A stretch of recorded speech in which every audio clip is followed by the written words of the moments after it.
မင်္ဂလာပါone page ပရိသတ်ကြီးခင်ဗျာကျွန်တော်တို့ one page ကဘာကြီးထဲမှာအဓိကအခန်းကဏ္ဍကပါဝင်နေတာကတော့ဒီ David Fruit လို့ခေါ်တဲ့မိစ္ဆာသီးတွေပဲဖြစ်ပါတယ်ရေကူးလို့မရတော့ဘူးဆိုတဲ့အားနည်းချက်ရှိပေမဲ့ရရှိလာတဲ့စွမ်းအားတွေကတော့တကယ်ကိုကြောက်ဖို့ကောင်းလာပါတယ်ဒီနေ့ဗီဒီယိုမှာတော့အခုချိန်ထိဇလန်ထဲမှာပါဝင်ခဲ့သမျှတွေကအစွမ်းအထက်ဆုံးလို့သတ်မှတ်လို့ရတဲ့မိစ္ဆာသီးတစ်ဆက်မျိုးကိုရွေးချယ်တင်ဆက်ပေးသွားမှာပဲဖြစ်ပါတယ်ကဲ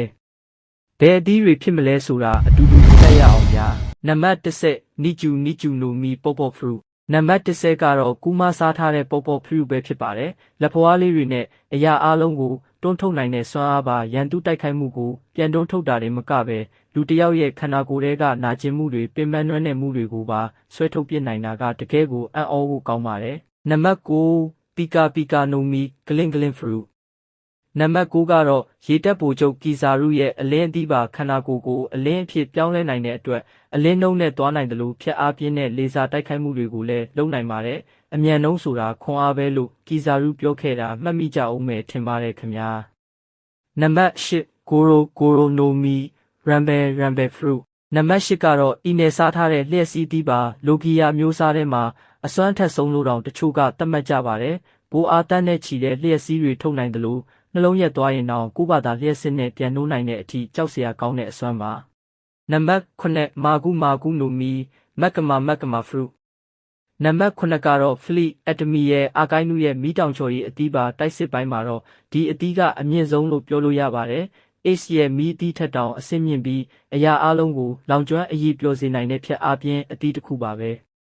နံပါတ်6ဦးနိုမီမော်ဒယ်ဆီရီယူအေဇူဒရက်ဂွန်နံပါတ်6ကတော့တက်ရှိတတဝါတွေထဲမှာအတန်မာဆုံးလို့ပြောလို့ရတဲ့ကင်တိုရဲ့အသီးပါငကားကြီးတစ်ကောင်ဖြစ်ပြောင်းလဲနိုင်ပြီးခန်းစစ်ပိုင်းမှာလည်းဘလက်နဲ့မှမတိုးအောင်မာကျောသလိုပါဇက်ကနေထုတ်လိုက်တဲ့ဘိုရိုဘရက်စ်ကလည်းတစ်မျိုးလုံးကိုပြာကျသွားစေနိုင်ပါတယ်နံပါတ်5တိုရီနိုမီမော်ဒယ်ဖီနစ်နံပါတ်5ကတော့မားကိုစားထားတဲ့ဖီနစ်ငတ်အသီးပါမီတီကယ်ဆိုအန်မျိုးစားဖြစ်ပြီးဘလောက်ပဲဒဏ်ရာရမီးပြရောင်တွေနဲ့ချက်ချင်းပြန်ကုသနိုင်ပါတယ်ဒါအပြင်တခြားသူတွေကိုပါကုသပေးနိုင်တဲ့အတွက်စက်ပို့ပိုင်းမှာလည်းအရန်ကောင်းတဲ့အသီးပါပဲ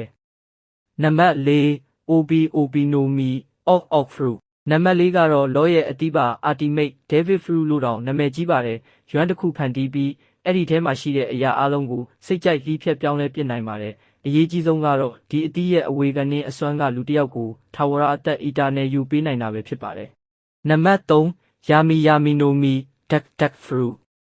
နံပါတ်3ကတော့ဘလက်ဖက်ရဲ့မှောင်မိုက်ခြင်းအသီးပါဒီအသီးကတခြားဒေးဗစ်ဖရူအစွမ်းတွေကိုပယ်ဖျက်ပြစ်နိုင်တာကအဓိကအချက်ပါပဲအရာအလုံးကိုဝါမျိုးပြစ်နိုင်တဲ့ဘလက်ဟိုးအစွမ်းလည်းရှိတဲ့အတွက်တကယ်ကိုအီးဘေးဖြစ်တဲ့အသီးလို့ပြောရမှာပါ